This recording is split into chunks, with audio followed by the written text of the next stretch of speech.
I'd like to look at 5 challenges to biblical theology as it relates to our enterprise this term of studying Old Testament theology. So let's just take a look at some of these and speak about them for just a little bit. 5 challenges in Old Testament theology. In this slide, we'll just overview them, and then in the other slides, we'll kind of talk about them in a little bit more detail. There's a theological challenge, an illusion of a theological center, the canonical challenge, the cultural challenge, and the challenge for Christian faith. So we're going to unpack each one of these. The theological challenge, the illusion of a theological center. Is there a core center doctrine to the Old Testament? The canonical challenge, the cultural challenge, and the challenge for Christian faith. So let's take the theological challenge first of all. Does the Bible contain theology?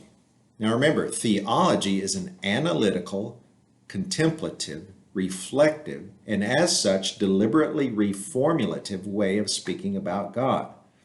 So what happens whenever you crack open a systematic theology or a book that is called Christian theology, you'll see that there are certain categories that have been imposed on the biblical text in order to make sense of all the diversity that you find within the Bible.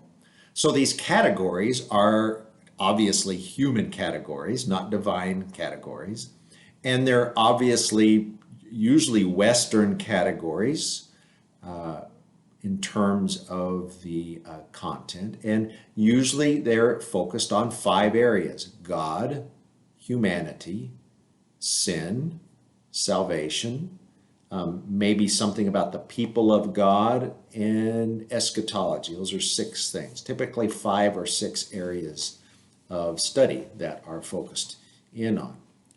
And so does the Bible contain this? Well, really it doesn't. You can glean it from the Bible, but the Bible isn't organized this way categorically.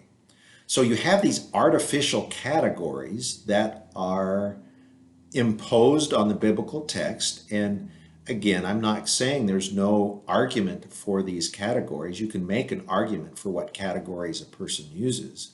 But these categories are artificial because they don't derive from the Bible. They are imposed from the Bible. And all you have to do is look at the table of contents of about a half a dozen different systematic theologies or Christian theologies, and you can kind of see how this works out. And then there's an artificial coherence. We tend to see what we want to see in the Old Testament. And as Christians, we often read the Old Testament in light of the New, which again is an argument you can make and has been made quite strongly. But sometimes we push for the coherence of things that we see that are common to the entire Bible. And we either ignore or we kind of edit out or weed out those things that are elements of discontinuity with the rest of the Bible. So that's a theological challenge. Then the illusion of a theological center. Many Old Testament theologies of the first half of the 20th century tried to pick a theme that was consistent throughout the Hebrew Scriptures.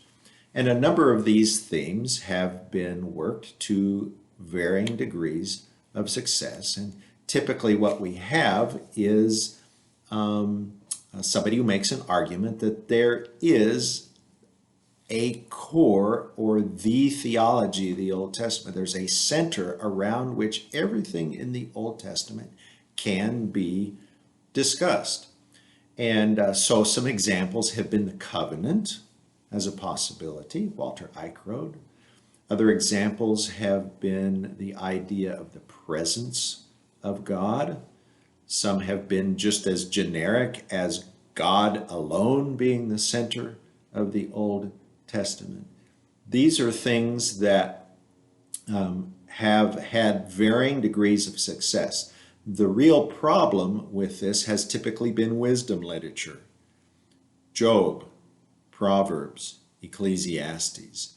that do not share a lot of the same concerns about covenant, about the people of Israel, about the giving of the law, about David, all those things that people might say represent a core theology. So seeking a center for Old Testament theology has been a challenge.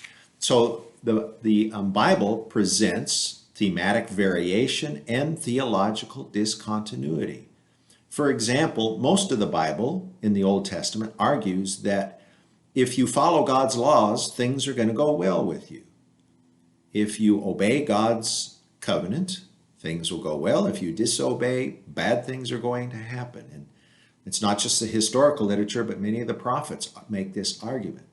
Well, the book of Job and the book of Ecclesiastes strongly contest this. They are a discontinuous voice, where Job does all the right things and still bad things happen to him. And Ecclesiastes argues, it's just a crapshoot. It's just everything is up in the air and there's no real purpose and meaning in life. Yet at the same time, can we not say that there are some concepts that are more fundamental than others? And you really don't have to throw the baby out with the bath here. There are some things that are more centrist to the theology of the Old Testament, but we cannot ignore these dissenting voices. Just like when the Supreme Court in a particular country issues a ruling, there's often a dissenting opinion that is written for those judges that have voted against the status quo. Canonical challenge. As one person said to me, when you're talking about Old Testament theology, which Old Testament, yours or mine? In Roman Catholicism, they have a different canon. They have the additional deuterocanonical books, as they call them, or the Apocrypha, as Protestants call them. So when you're talking about Old Testament theology, do you include these books? That's a question. Protestants have said no, Catholics have said yes, and there have been a number of spectrums in between these two opposites. The term Old Testament is a decidedly Christian designation for those who practice the religion of Judaism. There's nothing old about the Old Testament. It is their Hebrew Bible, their sacred scriptures. It's the Bible for them. And so in a sense, it's kind of an insult to talk about this old covenant in contrast with the new covenant that Christians adhere to in the New Testament. So Christians have decided historically over the centuries that they want the Old Testament to be a part of their Christian canon. It's not a separate canon, it's part of the Christian Bible.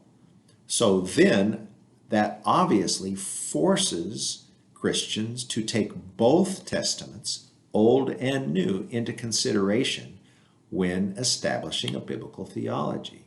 So you have this dualism of Old and New that Christians grapple with, that is unique to them as a faith tradition. You've got the Old Testament, you've got the Greek Septuagint, and you have the Apocrypha.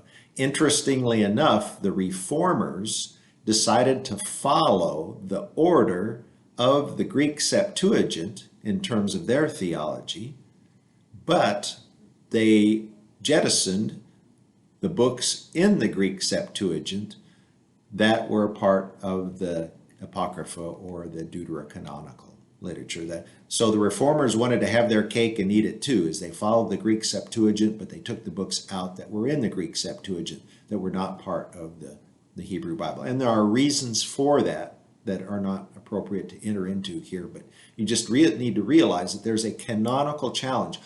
Christians share a common New Testament, but Catholics and Orthodox as well have a different Old Testament canon. And there are a lot of Protestants that don't even realize that. Then the canonical shaping of the Bible is important in terms of theological interpretation. The Protestant Old Testament ends with the book of Malachi, with this Elijah figure that everyone's looking forward to coming back and the day of the Lord that's going to happen. The Jewish Bible, the Hebrew Scriptures, ends with an invitation to return to Jerusalem, to come up to Jerusalem and come back as a people and reestablish their nation and their covenant. So two very different endings, for example. And so canonical issues relate to the shape of our Old Testament canon. Now, you may or may not realize this, but the Hebrew Scriptures and the Protestant Old Testament share exactly the same material, but it is ordered differently and organized differently, and the books are counted differently. So the Jewish Bible, the Hebrew Scriptures, the Tanakh, it's also called, is identical in content to the Protestant Old Testament. Canonical challenge, lots of issues related to canon that muddy the water. Cultural challenge. What about the relationship of the Old Testament to its ancient Near Eastern environment? You look at the Noah flood story. You look at the law codes. You look at suzerainty treaties in the ancient Near East and the parallels. You look at Egyptian wisdom literature. These parallels between Old Testament texts and the ancient Near Eastern environment presents a challenge. So you're talking about the influence of the cultural milieu on the Old Testament.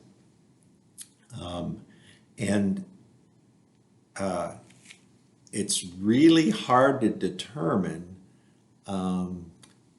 parallels, direct literary parallels to other ancient cultures. It's really hard to prove that in the Bible, but what you do have is this cultural milieu environment in which the people of Israel share with other civilizations of the ancient Near East. So when is a parallel truly a parallel? Does the Bible borrow from the Gilgamesh epic and the flood story? Is there direct literary borrowing there, or is this just part of the larger cultural milieu? The parallels between Egyptian wisdom literature and the book of Proverbs are clear literary parallels. These are kinds of issues that we have to deal with.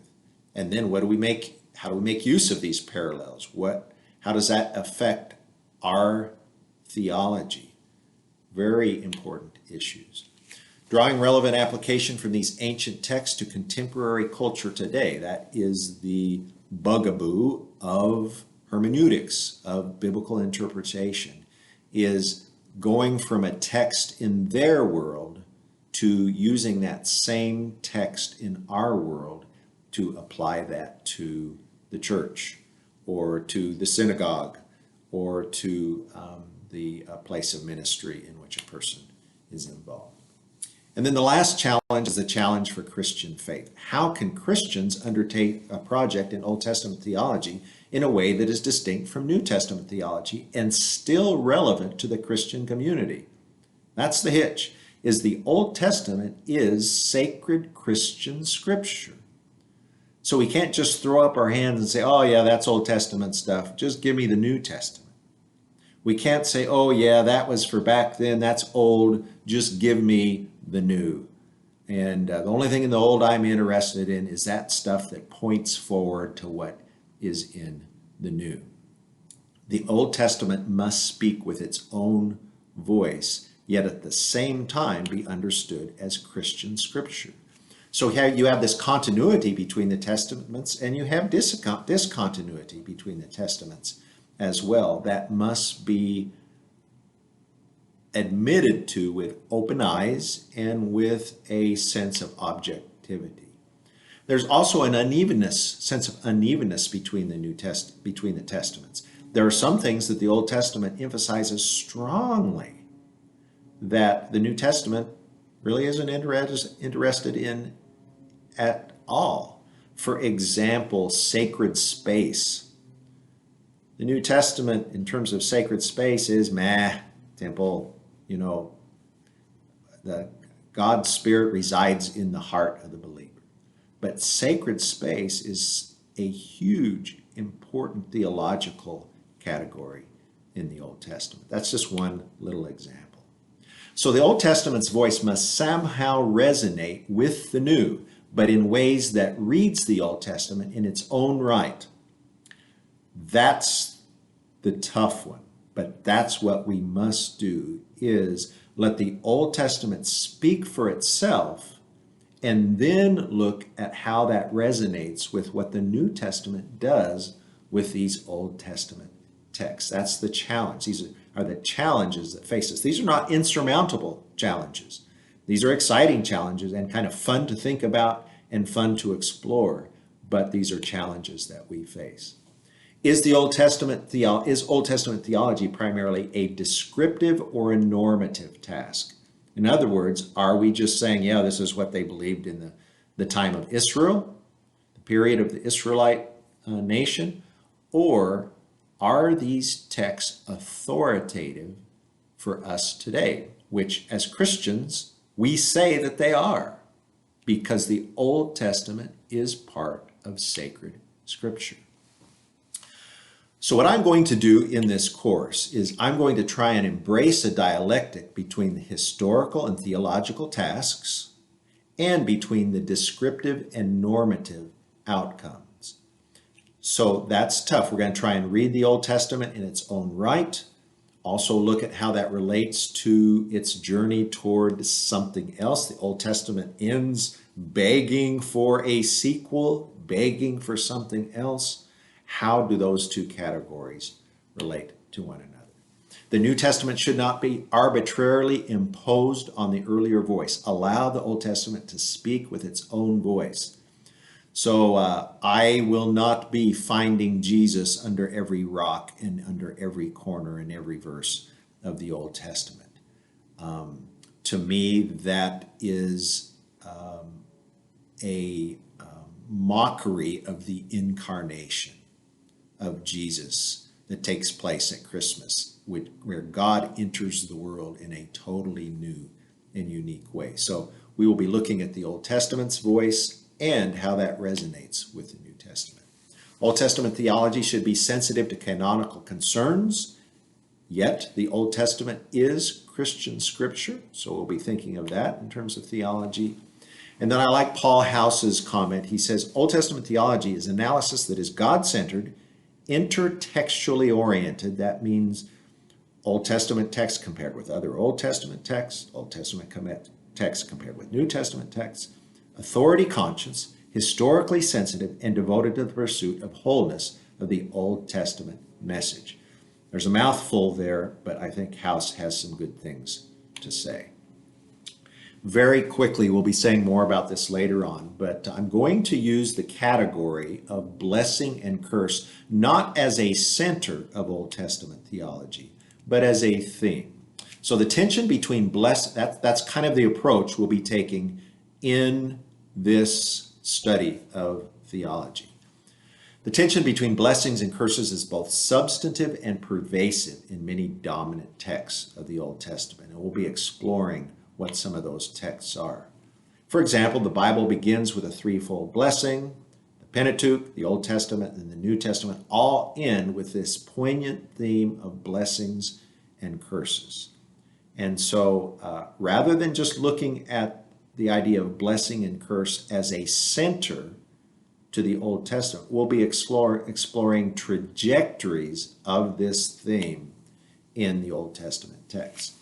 The goal here is to trace trajectories of this theme through the disparate genres and collections of the literature of the Old Testament canon to explore the social function of these speech acts and to apprehend the theological implications of those themes for the Christian church. And we'll unpack this whole idea of blessing and curse as a theological theme in the next lecture. Blessing and curse lurk as open and lasting alternatives for the community of faith of any generation.